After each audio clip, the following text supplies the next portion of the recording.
everybody. Hello, hello. All right. I'm just going to wait a minute for some people to come in. Nobody's here yet. But I'm going to wait. If you're watching this replay, thank you. Hello. I'm happy to see you. I hope I have my mic and stuff set up right. I had a technical issue in my last video. I was just on Facebook. Stacy, hello. So I guess you guys can hear me. Let me know if you can hear me, right? You can hear me?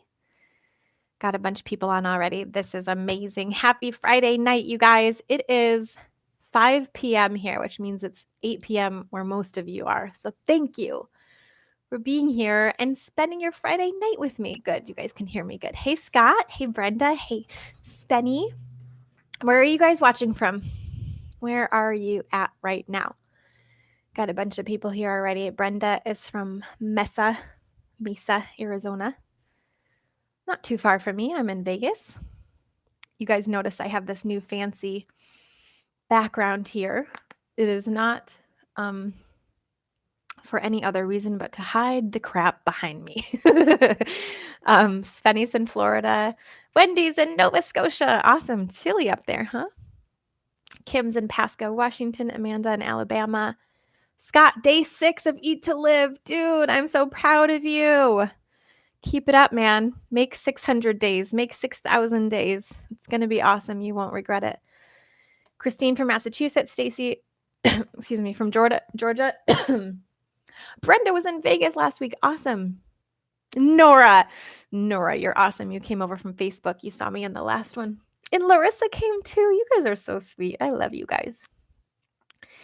Larissa's in New Zealand. Hey, Hamilton. I actually have a friend in Hamilton, New Zealand. That is so funny. One of the fellow coaches, her name is Gina. She was in my coach certification program from the Life Coach School. She lives in Hamilton, New Zealand too. That is so freaking cool. Randy, Colorado. Kate from Montreal. Hey, Kate. Good to see you. Plant Blog is from Washington. Right corner first from South Portland, Maine. Amazing, you guys. Palm Beach, Florida. So, sorry I'm late, you guys. I didn't mean to be so late, but we had the opportunity to go check out a new apartment, and we had the chance to go do that. So I had to go do that, and then I had to do my Facebook video, and now I'm here. I'm sorry it took me so long, but it actually feels kind of like nice and like chill, you know? It's like Friday night. We're just chilling together. This video is, I'm doing this video because like in anticipation of the 21-day challenge that's starting on Monday. Today's Friday, starting on Monday, you guys. So if you're watching this replay and the challenge has already started, I'm sorry you missed out, but there will be another one. You can sign up at thewateringmouth.com/challenge. That's my website /challenge. But if you want to get in on this one and you get, you watch this video with enough time, there's a link in the description of this video. And actually, I'm just going to paste it here too, so you guys can get on board with the challenge if you like.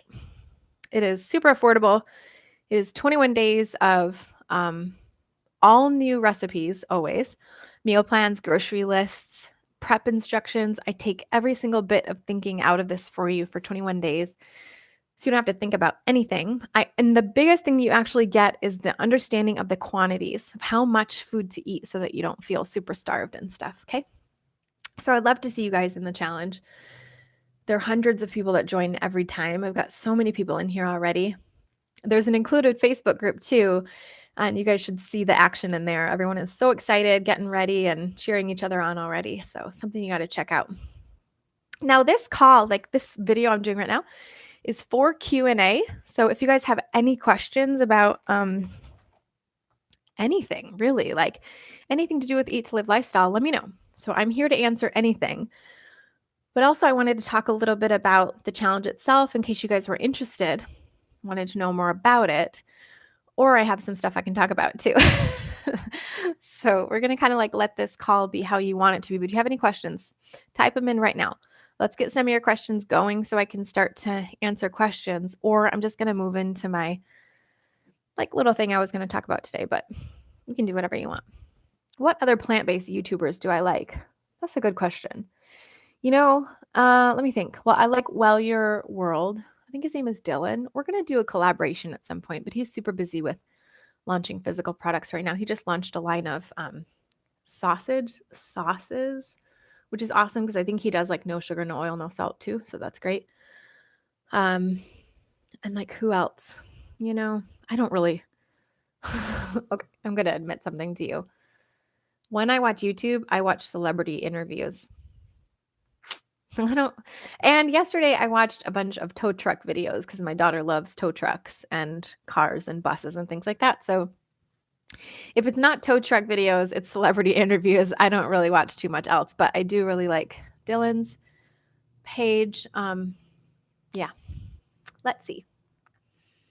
Scott says, can you eat chickpea or lentil pasta and eat to live? You can, but you have to consider that as a limited food because it's processed. So it's not as good as eating the whole lentils or chickpeas, the whole bean. It's still really good for you, definitely compared to regular pasta, but you just want to include it in your grain sort of limit for the day. I would, because it's so processed. It's like having a flour. And just keep it real limited. I wouldn't do it every day. I would do it a couple times a week maybe. And also you want to get away from kind of using too many flours because that sort of perpetuates the feeling of pasta and, something to consider. But yeah, just consider that a limited food. Christine asks, why can't I stick to it? Do you have 4 hours? Oh my gosh, so many reasons, Christine. But let me tell you, first of all, your reasons are the same as mine. And my reasons are the same as hers and his and hers. It's all the same reasons. Actually, I have a really easy way to break this down. That one answer for you that answers it all is because you're not good at dealing with your emotions. That sounds really bad. It sounds really bad. Bear with me. Let me explain this a little bit. And I just want to make the also asterisk disclaimer that we all have this same exact issue. So I'm not pointing you out at all. I'm not like calling you out. This is all of our issues. Okay. Is that when we get uncomfortable, when we experience a negative emotion, we want to get out of it. And it is learned behavior to use food to get out of it. So if we feel bored, if we feel restless, if we feel mad, if we feel upset, if we feel depressed, if we feel anything, if we feel happy, even sometimes, we use food to make it better or to, like if we're feeling crappy, we want to feel better. Or if we're feeling great, we want to feel even better than that, right? That's why we use alcohol. That's why we use food. That's why we use sugar and oil and salt and these kinds of things. And the thing that happens, the only thing that happens is the body just gets used to that. Like the brain just gets used to doing that. And that's our issue. We start off using food to help us get through something, and then the brain learns that pattern. And then the other thing too is like we're also eating a lot of food that's super processed, it's not natural. So the brain doesn't really know how to deal with it, It's like, oh, Doritos and pizza, like that sounds really important because it's tons of calories, it's got tons of flavor. The brain's like, wow, this must be really important. Let's have more of this. Let's keep going. But when you eat a salad, the brain goes, okay, that was good. Great. I don't care about that. That was good. That was fine. But when it has pizza, it's like, oh my God, yeah, lots of calories. That seems really important. Let's remember that. So the brain actually like kind of marks that with dopamine. So you get like these hits of dopamine. Now, interesting about dopamine is that dopamine is stimulated before, during, and after meals. So it really, this is a weird analogy, but I imagine it like a dog going for a walk, marking his territory, right? Like he'll stop to mark his territory like every few feet. And think of the brain doing that too. It's like the brain is like marking the territory of these high calorie foods because that's what the brain is supposed to do. The brain is supposed to remember the high calorie foods in case of famine, right? Like that's its whole point. And so unfortunately, now we have all these weird like frankenfoods, Dr. Furman calls them, like very high calorie, calorically dense foods that we're not meant to eat. They were created in a lab actually, right? Like in order for us to crave and want more. Like the other day I was driving past McDonald's and there was a sign on the window that said, cravings don't have a curfew, right? And I was like, you're damn right they don't, because you engineered their food and your store is open 24 hours a day to make us want it, right? Like, of course they don't, because like you're making that happen, right? But that's the system we're in. And, if you had looked at the food system 70 years ago, 80, 90 years ago, it was a very different story. And now we've just got this influx of foods that the brain can't really keep up with. It's just not adapted to understand what to do with this food. So it just thinks everything's super important. And it's like, yeah, pizza, let's have that again. So it makes you remember it. Yeah, Starbucks, that's really good, right? Like, we got a good stimulation there. Let's have that again. And so every time you drive past Starbucks, you're teaching yourself, like, go there again, go there again, go there again, right? And so as we teach ourselves these things, like, let's comfort ourselves. So we've got these foods that are difficult to deal with, but we also have emotions that are difficult to deal with. So we teach ourselves at the same time that when our emotions get difficult and it's hard to kind of get through a thing, or it doesn't even have to be a hard thing. We could just be bored, right? Like, or we could just be conditioned that at 3 p.m., which is what my issue was, like at 3 p.m., we're bored at our desk. We don't want to be here anymore. We need something to take the edge off of this boredom. I just want to get out of here, So for me, it was always a cookie from Whole Foods. I would just have a cookie. And one day I realized that these cookies had like 500 calories in them. I was like, whoa.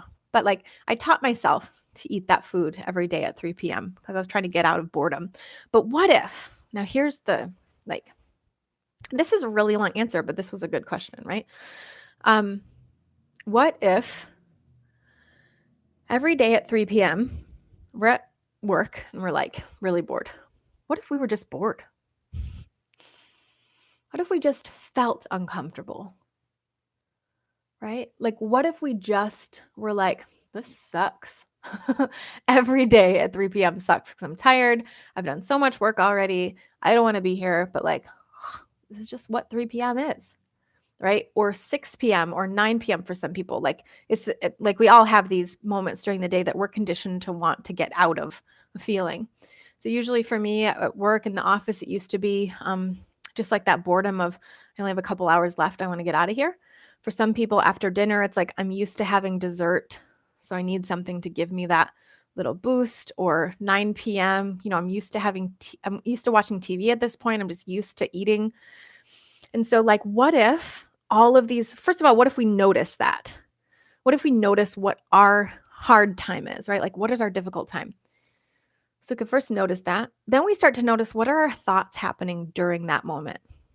So like, let's say you do the 21-day challenge. And by the way, if you want to join the challenge, as I said, there's a link in the comment section. There's a link in the description. You can join the challenge with us starting in just 2 days. All new Eat to Live recipes, grocery list, meal plans, all that kind of stuff. Join with us. It's going to be amazing. We're all starting on the same day. But registration is only open for another day, like 24 hours. That's it. So you got to get in on this. Otherwise, you're going to have to wait till the next one. So let's say we're doing the 21-day challenge and we kind of are dealing with some toxic hunger or some, I don't know, cravings or whatever. And we're just uncomfortable at these certain periods. What if we just got used to being uncomfortable? What if we got comfortable with being uncomfortable? Here's the thing.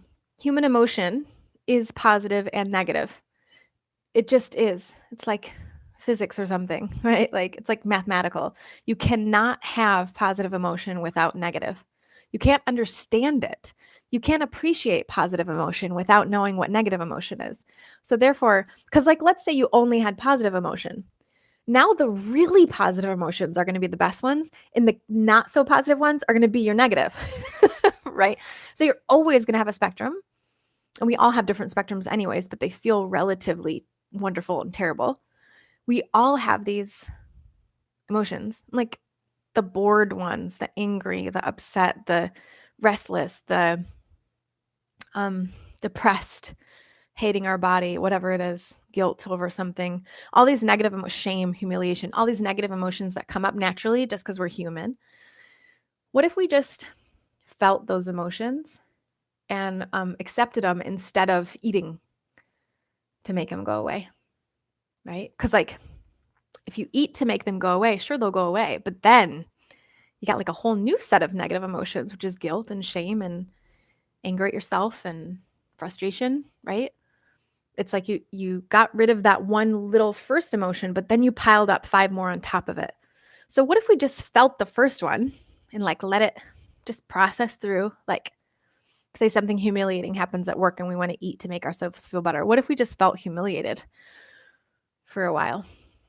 These emotions go away after time. So what if we just let them happen?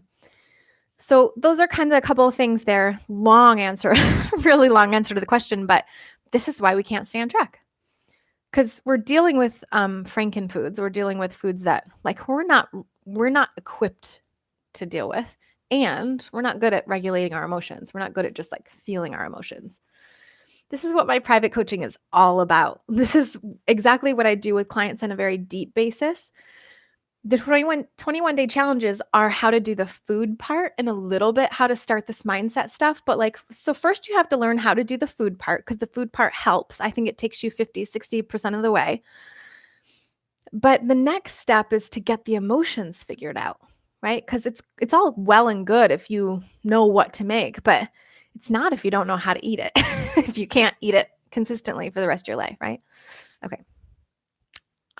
So let's get back to where I was. That was a long answer. Sorry, Christine. I mean, maybe that's what you were looking for, but that is why you can't stick to it. That's why we all can't stick to it. So once we get better at regulating those emotions and dealing with our emotions and letting them process through us, the food stuff, they're not related, right? Like food is not related to emotions. We relate them because that's natural. That's what our society tells us to do, but they're actually not related. Like if you break up with your boyfriend, the food actually doesn't help anything. It just sort of takes the sting away, but you're always going to be still broken up, right? And you're still going to have to deal with those emotions at some point. Your dad dies like mine did. I mean, he's going to be dead, right? I don't mean to sound crass, but he's not eating the cake isn't going to make him come back and it's not going to make that pain go away.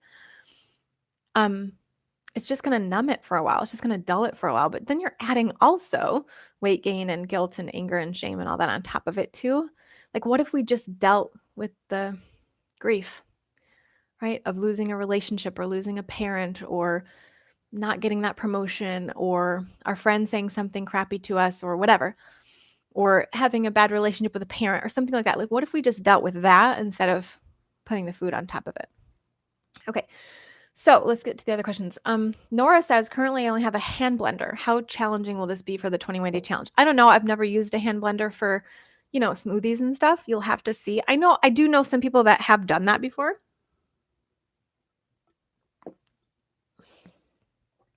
But so you try it out, see what happens. But I would highly recommend start saving your pennies now and get a Vitamix. I mean it, it is worth everything. It's the first thing I purchased when I was starting out, and it was worth every penny. And it's a lot of pennies, of course, right? It's a ton of pennies, but it is so 100 million% worth it. Okay. Brenda says, Dr. Furman has said that the healthy BMI is between 20 and 23. Yeah.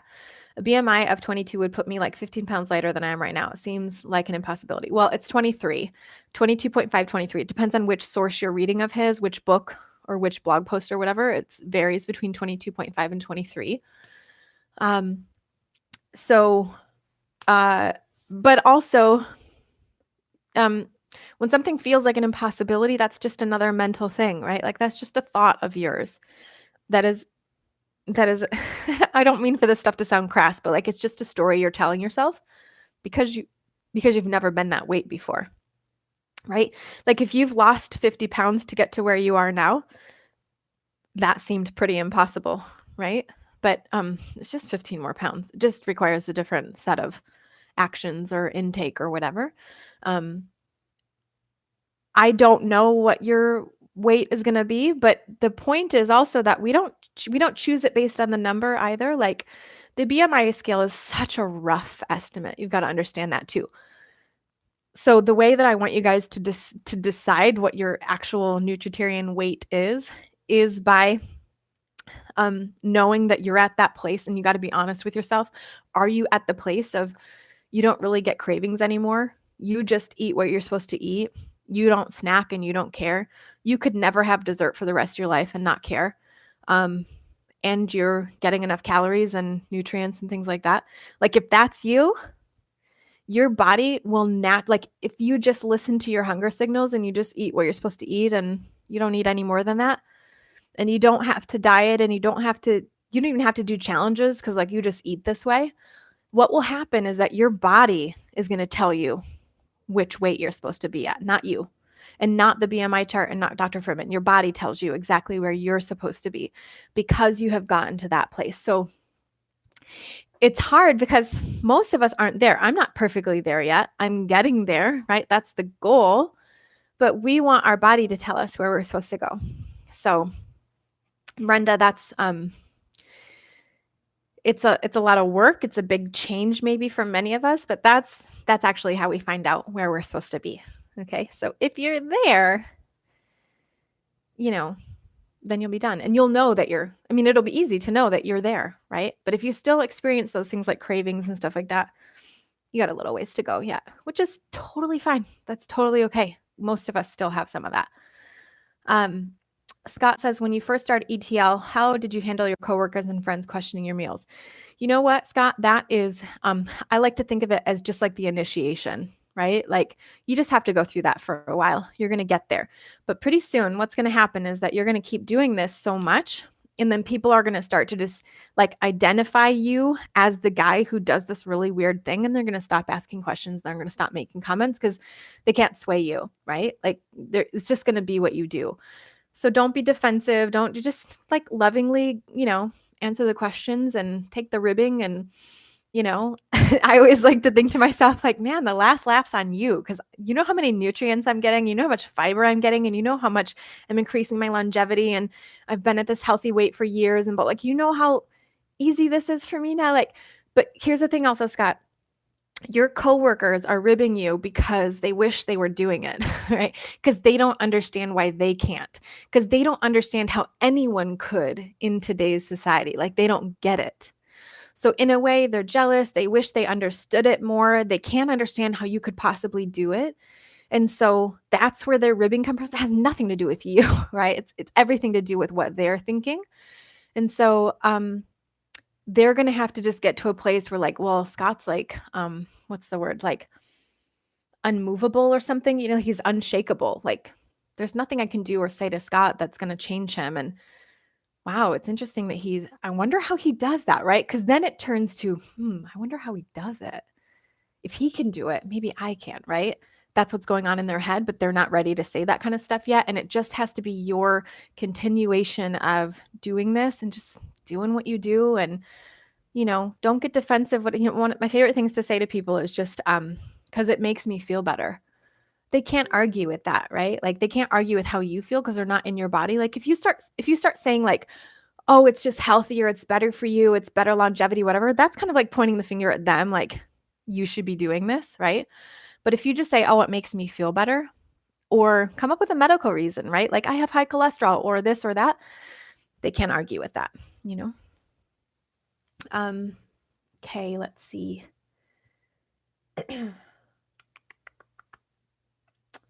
Vitamix the best. Yeah, Brenda, your body's going to tell you. You lost almost 100 pounds. That's amazing. Congratulations. Good job. Rebecca, hey, Rebecca, says, speak to the idea of being socially deviant as a nutritarian, like how we feel pressure that we are being rude or over the top by not engaging in the normal food culture of our loved ones. This is so good, Rebecca, for sure. By the way, you guys are going to see an interview with Rebecca pretty soon. So good. She has such an amazing life situation. I can't wait for you guys to hear more about Rebecca's situation. Let me just say real quick, we're into this video now. This whole video is talking about eat to live and that looked weird, but I was adjusting my mic. I didn't want it to the last video I did, I dropped it and then I was talking for like 10 minutes with the mic off. Oh my gosh, how embarrassing. But let me just mention this. I want to talk to you guys a little bit about the 21-day challenge real quick. We are starting up another 21-day challenge on Monday. Hundreds of people have already joined. You got to join in with us. It's amazing. If you want 21 days worth of recipes, meal plans, grocery lists, prep instructions, you don't have to think for 21 days. And then a million other bonuses that I'm not going to get into now, but make sure you sign up. There's a link in the comment section here. There's also a link in the description of this video. So, okay. Feel pressure that we're being rude or over the top by not engaging in the normal food culture. So Rebecca, that it's such an issue, right? Because like so much of our society and the people around us are not doing this and never will. And then I was talking about like what Scott was saying, just that pressure to like want to fit in, like that's the whole other side of it, right? Like I was telling Scott, just do what you do and keep going. But like we do have those thoughts in our mind still that are creating that. So I want to take you guys through a little exercise then, because I know that this is it's like a struggle for all of us, right? Like, so let's do an exercise about this. I want you guys to put yourself in the position of who you want to be. Like, who is your ideal future self? So we're looking at you like 5 or 10 years down the road. You've been doing this for years. No one ever questions it anymore. It's just like what I was talking about with Scott, like it's just your identity now. They don't question you anymore because they know you're unshakable. They know you can't be swayed. They just accept it. So you're that guy. Okay. Let's imagine we're this person now. We've been doing this for 10 years. So we put ourselves in that position. Actually, let's close our eyes. If you guys can, if you'd be willing to do that with me, just close your eyes because I want you to really imagine this. Close your eyes wherever you are. Think about you in 10 years and you are that person that just has been doing this for so long and you're done. You're over with. You're just a nutritarian. That's it. Nobody questions you anymore, whatever. When I talk about in my private coaching a lot, the idea is that our thoughts create our feelings. And then our feelings create our actions. So when we have thoughts in our mind, we go to a party, for instance, and our thoughts are, they must be judging me. They're ribbing me. It's not fair. Like, why can't they just leave me alone? Why can't I just eat this food? Like, I just want to eat my healthy food. I don't want to be impolite. How do I do this without blah, blah, blah, blah, blah, right? We've got all these thoughts that are creating this big story inside our head of how this is hard. This is like, oh my gosh, this is so not easy. I hate, like, how do I get out of this part, right? Now, so that's where we are now. Let's talk about where we want to be in the future. 10 years down the road, everyone accepts us for who we are. They even provide food for us at some points, or they even like allow us to just bring whatever food we want. Okay, so we're that person. What are our thoughts about it at this point? Like, now that we're that person and we just do this and everyone accepts it, like, what are our thoughts about it? What must we think about this? You guys can open your eyes. We don't think anything about it. We just do it. There just is peace. It's just accepted. We just bring our food with us if there's not going to be any food, or we just eat ahead of time. Or we ask them to kindly provide a salad. Or we bring our own darn salad. And there is no drama anymore. We just bring the salad, right? We just eat ahead of time. Or say we only have a social event once a week. Maybe we just have that meal once a week, right? 10%, 5% of our meals can be off plan, can be, off nutritarian foods. One meal out of 21 meals during the week, totally within boundaries. Even 2 meals would be fine. Maybe even 3, right? So maybe that's the point but the point I'm trying to make is that at that moment, there is no thought about it anymore. It's just what we do. We just bring the salad. We just eat the food. We just do it. Now, if that's where we want to go, but where we are right now is, oh my God, this is really hard. How do I do this? Everyone's judging me. This is terrible. If those are our thoughts now, of course we're going to struggle. Of course we're going to have a hard time. So how do we get to that place of peace? Well, I'll give you guys a little secret.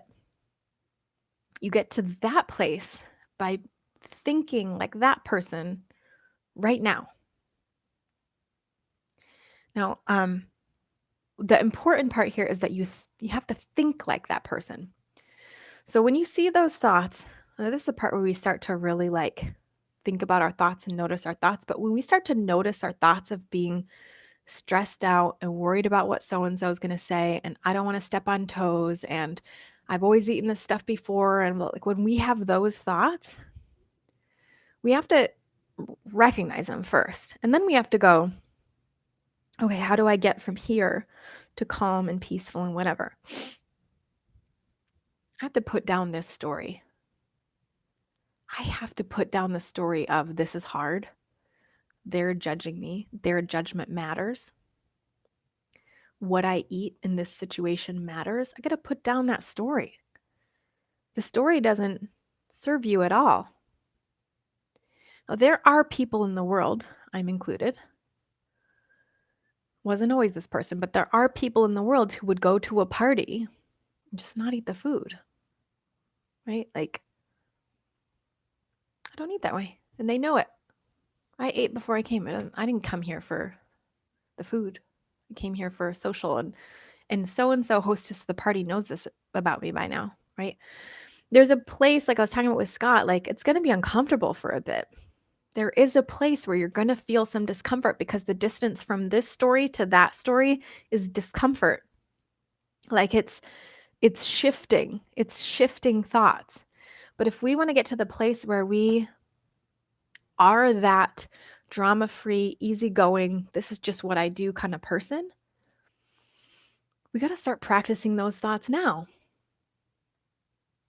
Because what happens is the way that this model goes is our thoughts create our feelings, and our feelings create our actions. So if we want to act nutritarian, we got to feel nutritarian and we got to think nutritarian. The thinking part is the most important one. You have to think like a nutritarian would 10 years from now, like Dr. Furman. You got to think like Dr. Furman would, or like I do now. Now, trust me, I was not, just watch a video from about 1 year ago. And I think it was in December. I did this whole video just complaining about the social thing. Exactly what you said, Rebecca, about like, why can't I just go? I can't go to parties because I feel so uncomfortable and I know I'm going to want to eat their food and blah, blah, blah, right? You can get there. You can get to where I am. You can get to like, I mean, Dr. Furman's probably 10 levels ahead of me, but still, you can get there. Anyone can get there. And that's the fun part. Like we can all get there, but you have to work on those thoughts. You have to go from this is hard, this is terrible, I'll never get there, or this is always going to be a struggle to this isn't even a struggle. I don't even think about this. Like I just ate before I came. You know, I came here to see these people and they know I came here to see them. And that's what we're going to do.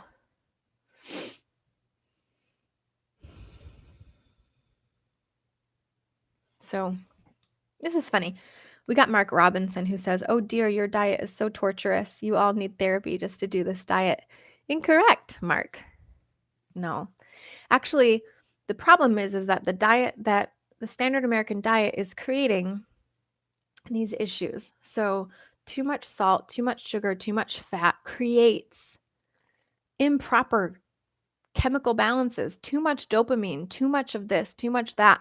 We become like Pavlov's dog where every time we drive past a Starbucks, we got to stop, or every time we go past a bread aisle, we got to get some, or we go past a bakery, we got to have this. That is the sad part. Actually, when we're controlled by our food, that's where it's, what'd you say, torturous. That's the torturous part.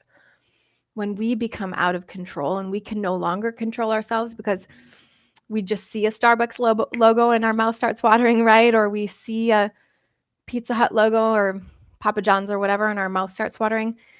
We're literally trained like dogs to want that food, or we see the arches and we start wanting that food. That's torturous, right?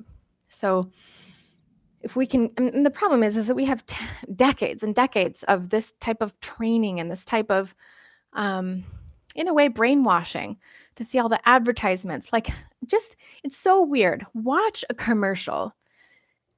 Watch the way they film burger commercials, right? Take the burger.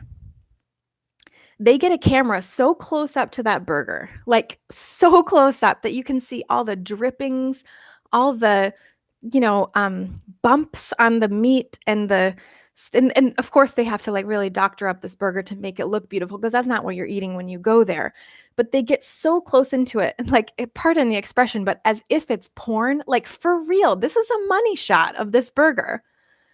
Why do they do that? Because they want your mouth to water. They want you to imagine what it's like to bring that burger to your mouth and start chewing it and feel what it's like to have that mouth-watering sensation. They want you to have that. That is so manipulative, right? Like, here, let me get such a big picture of this burger onto your TV screen right now so you can't think of anything else. Like, that to me is torturous, right? And someone else says, Christine, some people would rather die eating the processed American food than non-processed. Yeah, it's funny. Dr. Furman says it never tastes so good when you're 6 feet under, right? Like, it doesn't taste that good when you've died from it. And it's true. It sounds really dramatic, but it's true. People are dying every single day from the burger, right? From the fries, from the Cokes, from all this kind of stuff, heart disease, diabetes, cancer, all that. So,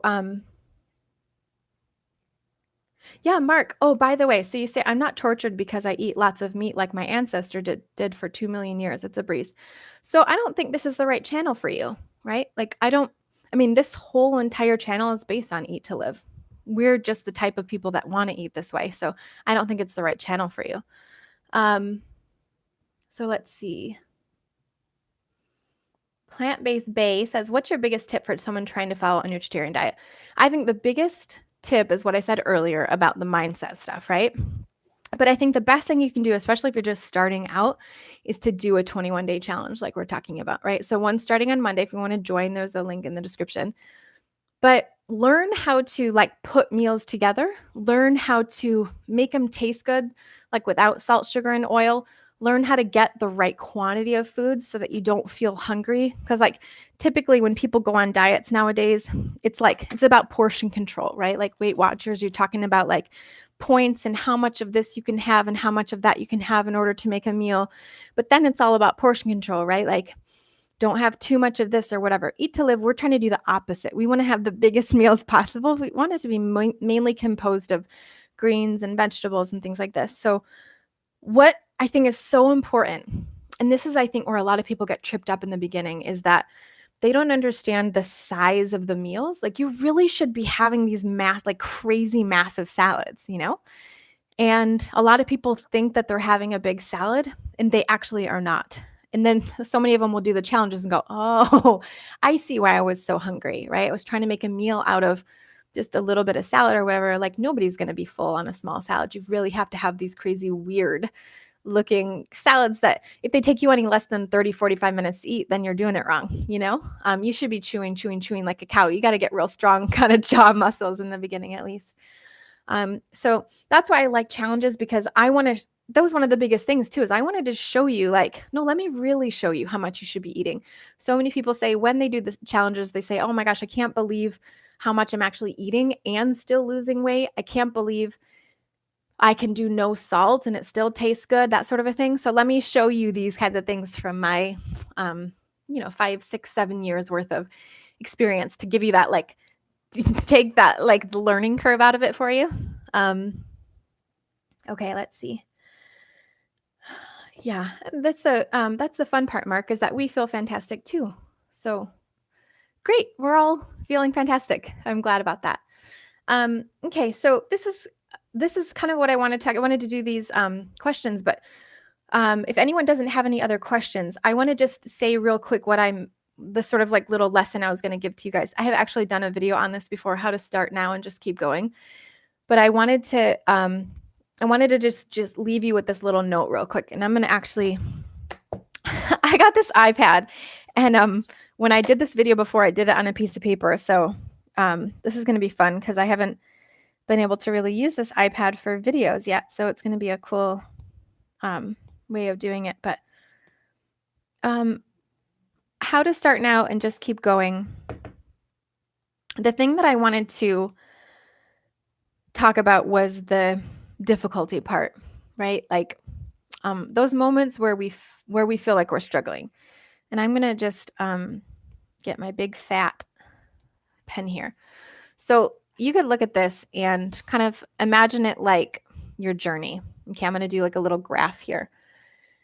Now, my journey has been a lot of ups and downs. And I think like when you're doing this lifestyle, it's going to be ups and downs, right? We kind of already know that by now. But when we're trying to get proficient at anything, we can imagine there to be a lot of ups and downs. But in the beginning, and we'll talk about like getting better. So in the beginning, when you start out, you kind of have these like wild ups and downs, right? Like it's hard to see this a little bit, but you have these like really, really up and down spikes. Yeah.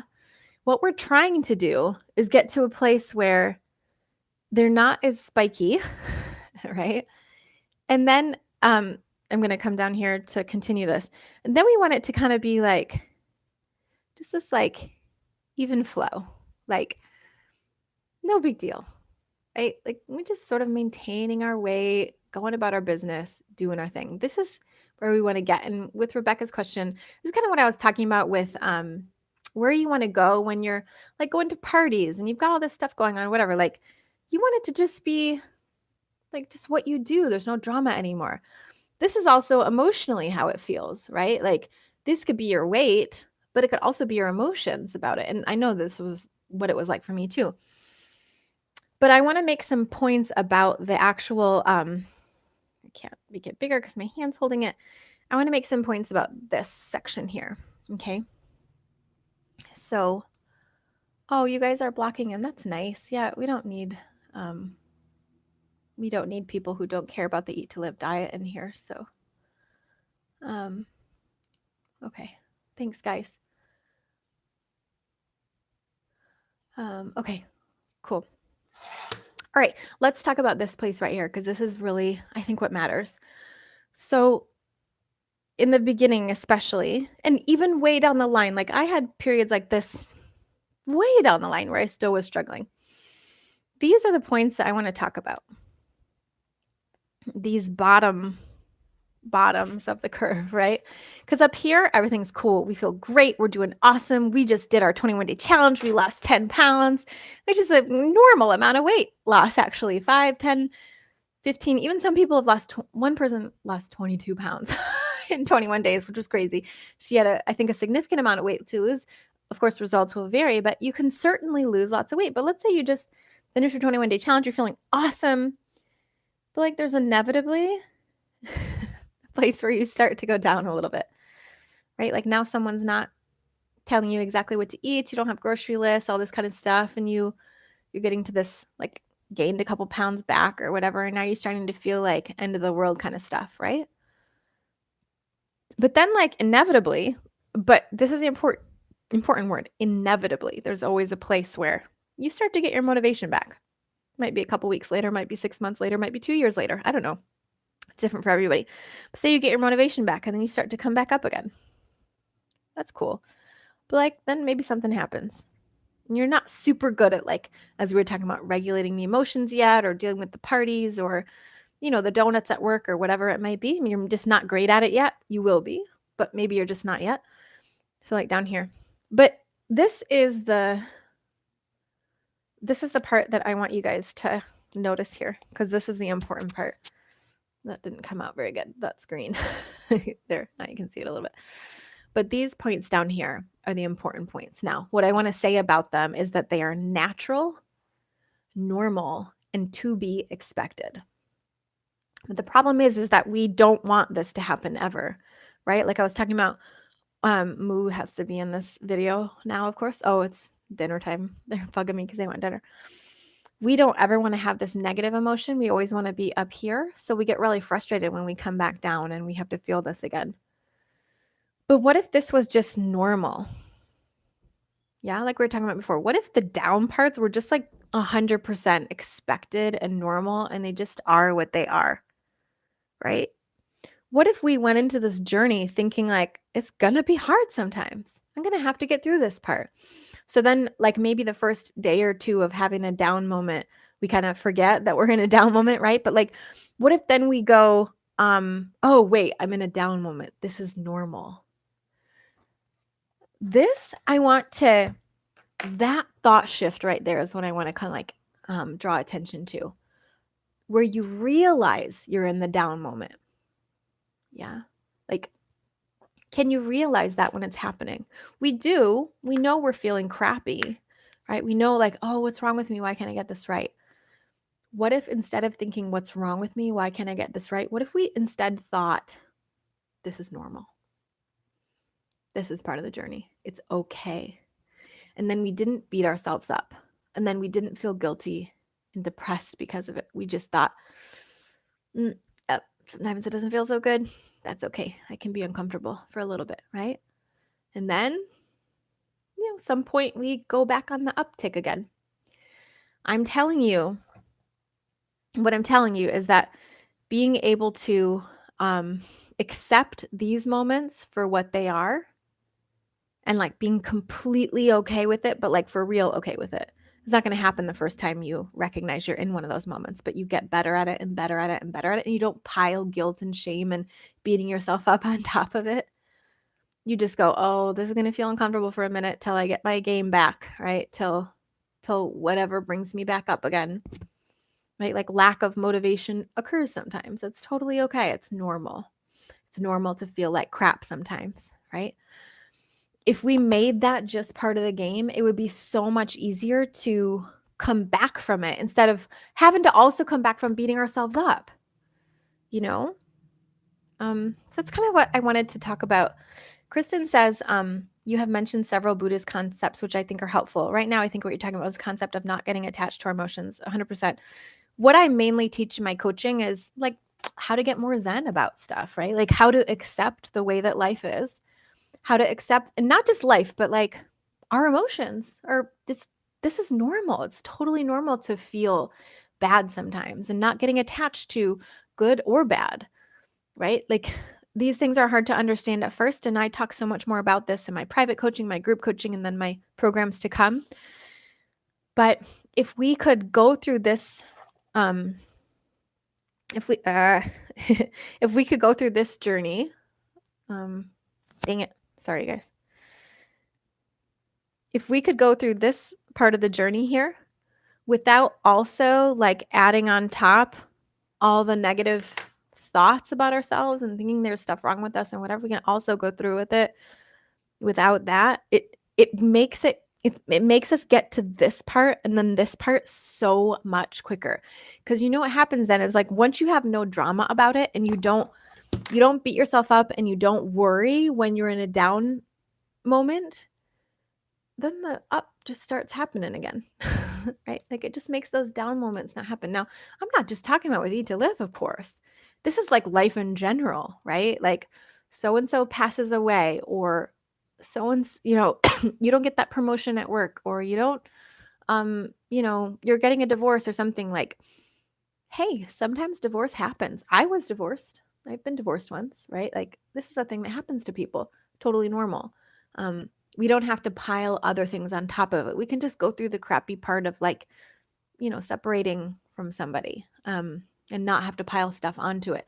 When we can go through life less attached to the outcomes, and we can go through life less attached to the idea that it should be a certain way or it should feel better than this, when we can just be in what is, everything becomes so much easier.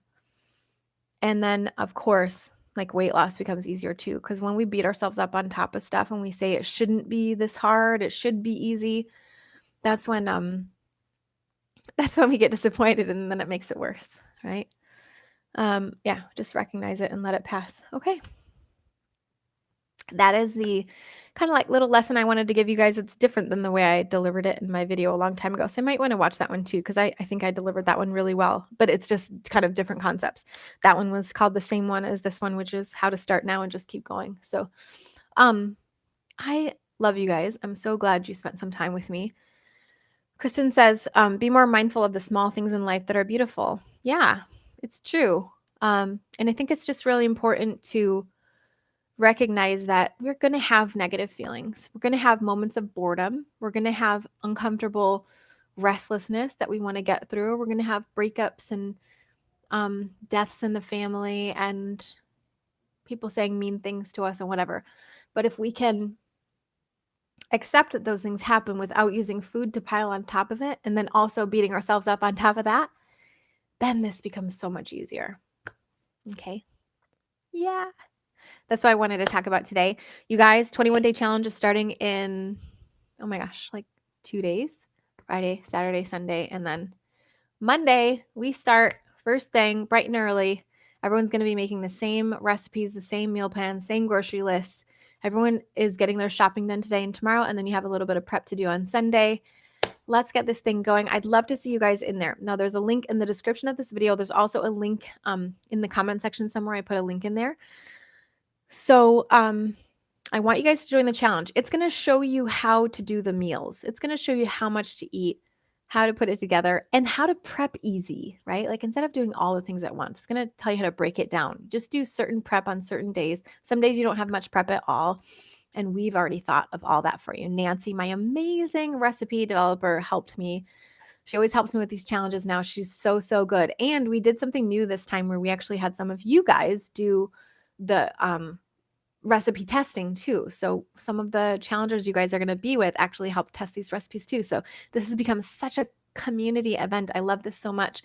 And you guys will see the included Facebook group that comes with this is just a hotbed of activity right now. Everyone is so excited. Everyone's grocery shopping the same time, all doing the same food and getting amazing, healthy, eat to live results. So I'm so excited. Thank you guys for being here. There was so many of you on this call. I just loved this, spending time with you. Thank you for spending your Friday night with me. This was amazing. And Moo says, can you guys go away so I can have dinner now? I appreciate you guys so much. And I hope you guys love the challenge. Are there, just real quick, are there any of you who already signed up for the challenge? I forgot to ask that. There must be some of you who are already signed up for the challenge. I'm sitting here and noticing that Moo's nails are really long. I need to cut them because she's like cutting into my leg. But are some of you guys already signed up? I know I recognize your names, some of you who are already in. Let me see. This takes a while for the comments to come through, so maybe it's just taking a minute. But like, well, I'll have to leave that question to the wayside because I'm going to get going. But I know some of you are in the challenge registered and ready to go. And you guys have already been doing your prep and stuff. So this is going to be super awesome. And I'm also doing another bonus where you guys are going to get emails from me every couple of days too, to kind of keep the motivation going and give you some more tips and hints and things like that. So some amazing bonuses with this one. And I hope to see you guys in there. So have an amazing Friday night. And I hope to see you guys in the challenge. And otherwise, I will see you in my next video next week. I hope you guys' new year is off to an amazing start already. And it will be even more amazing if we do the challenge together. So let's get to it. And I'll see you guys in the next video. Love you guys. Happy Friday. Bye. Okay, how do I turn this thing off?